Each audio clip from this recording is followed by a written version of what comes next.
Okay, hello everyone, welcome back. We have today here Aimee Pedersen. Pedersen, I'm German, yeah. I just want to say. So you've been a student of yoga for 15 years and taught now for 8 years. And Aimee has studied with Tara Judelle, and who is also your mentor, the very popular Embodied flow, which is popping up everywhere at the moment. So I hear more and more about it. Aimee is particularly interested in making a link between what we do on the mat and how we are in the world. So rather than supporting the focus on being on asana, on the outer body, you also encourage creating a relationship with the deeper realms of ourself in order to feel more whole and authentic, which I love, love, love. That's it.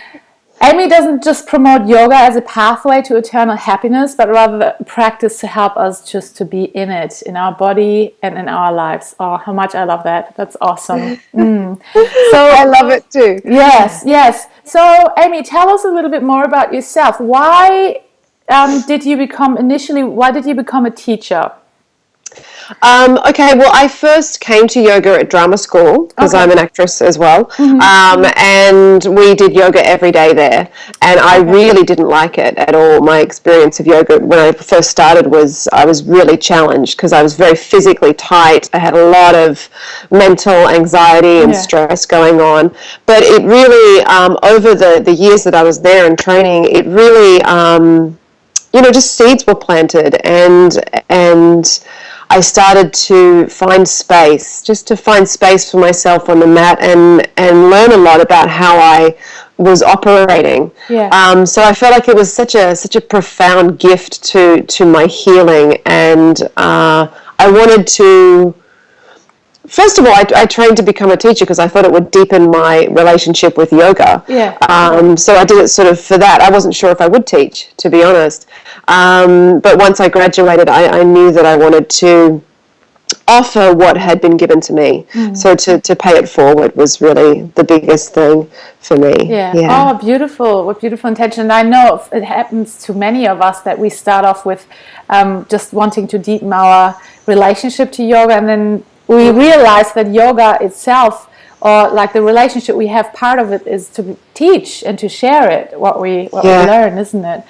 Okay. So, and you're teaching full time. When did you get into that? How did that happen? So, did you decided from one day to the other, or?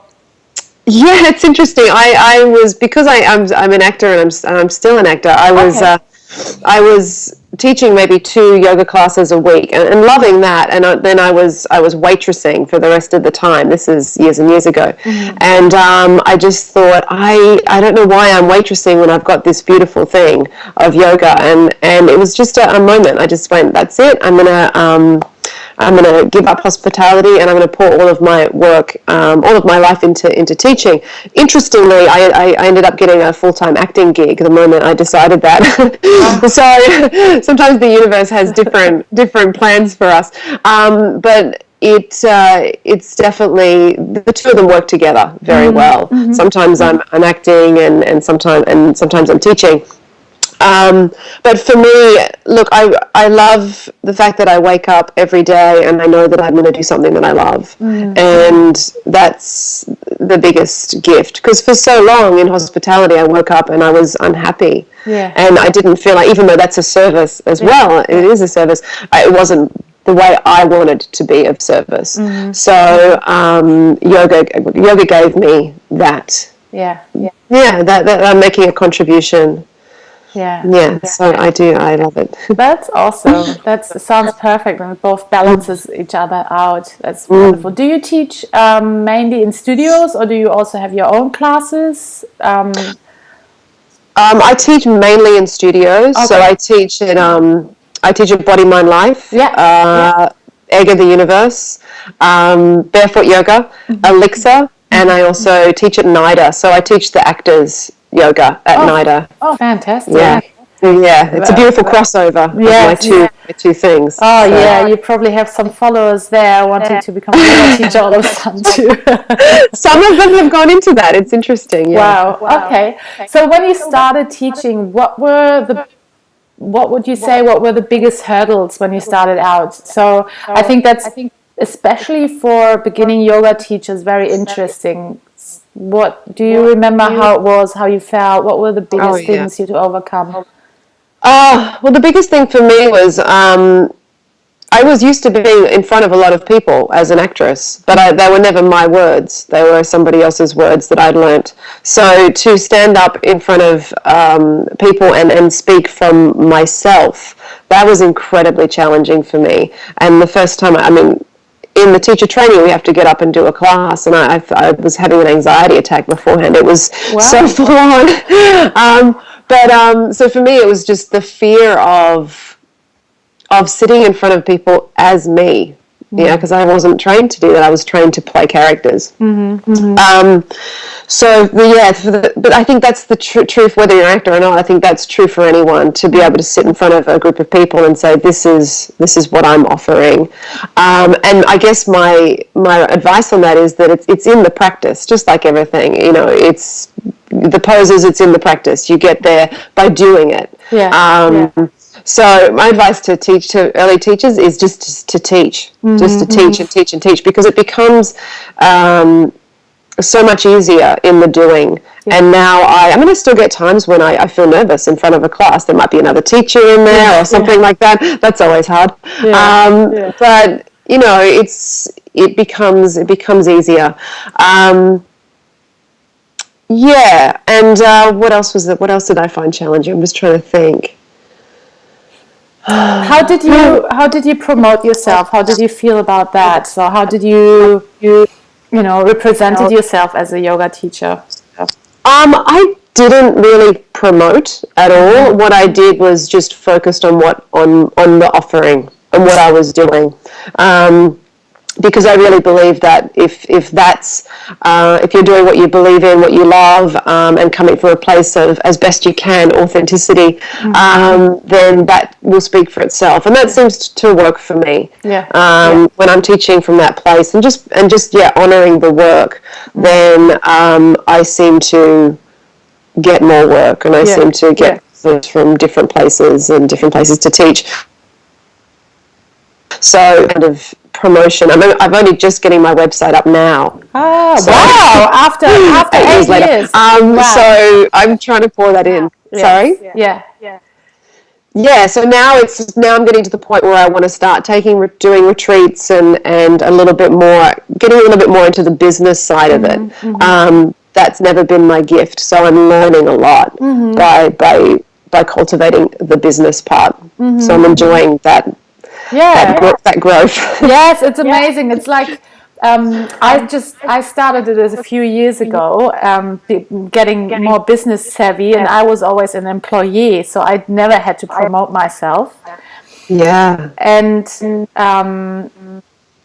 I now learned that it's exactly what you said. If it's honoring the practice, it's becoming very natural, and it's having a business, building a business online as well, or representing yourself, is like the best tool for self-growth, like yoga is as well.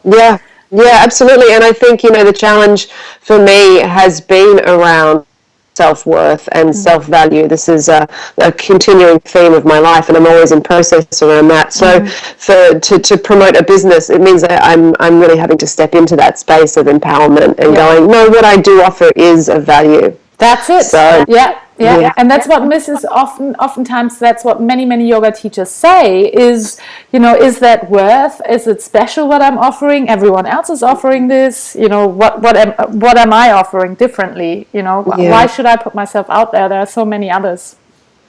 And the interesting thing is, and it's part of the teaching of yoga, is that we're unprecedented, never to be repeated beings. So whatever you offer, it's always going to be special. Yes, because it's from you. Beautiful. Oh well, you've got it.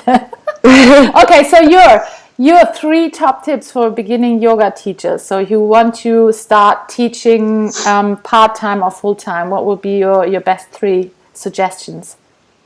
Oh, okay. So beginning teachers. Okay, just to courageously step in, just to do it. For me, that was the biggest thing. I was like, teaching. To trust that you have something to offer, because, like I said, you're an individual and nobody sees the world like you do. So what is your take on the practice? So to keep it, to come from a place of your truth, your personality, your heart, your mind, to really honor that. And the third thing, I would say to keep it playful and light. It's to not take it too seriously. Sincerely, absolutely, but just, light. I mean, it's a playful exploration on the mat. And if you remember that, it takes the pressure off yourself, and it takes the pressure off what the students might be putting on themselves as well, because we can all get a bit, serious about the poses and getting them right, and we fall out and we're hard on ourselves. So just to keep that sense of lightness is such a beautiful offering. Thank you so much. That's awesome. I love those suggestions, especially where we get so passionate about wanting to teach, and and then we kind of grip into it like we do in poses, as you said, like keeping it light and easy. Yeah, look, I someone told me a saying that I loved really a couple of years back. I really loved it. He said, "Try and wear life like a loose garment." It's the same thing. Like, try and teach, try and keep your teaching, wear it like a loose garment. Not such a grip, so it has flow, so it has life and breath. Yes, because that's all we need in this society on these days today, isn't it? To have something refreshing, and that's why we're getting onto the mat and want to learn yoga and practice. Awesome. Thank you so much, Aimee. That was a very, very beautiful and insightful interview, and I love the offerings that you gave us right now and the insightfulness. So for everyone else, if you guys want to meet Aimee, she's got a setting up her new website. What's the 1 week? In 1 week it'll be up. It's Aimee Pedersen Yoga. Okay, I will write that underneath towards the vlog. And what events do you have come up? Retreats? Do you have any workshops happening now? Yeah, I do. I have a beautiful workshop coming up with a friend of mine. Her name is Emily Sharp, and she's a kinesiologist. So we're going to look at doing about a 2-hour workshop around transformation. So we'll probably be doing that at Barefoot Yoga in Paddington. Date is yet to be set, but it will be on my website. And I'm doing a retreat in November. I know that's a long time away, but it's in November, and it's near Wiseman's Ferry in New South Wales, and it's a weekend of devotion. Beautiful. Wow, sounds amazing. Ooh, maybe I come along. That sounds great. You should come along. Nice. Okay, thank you so much.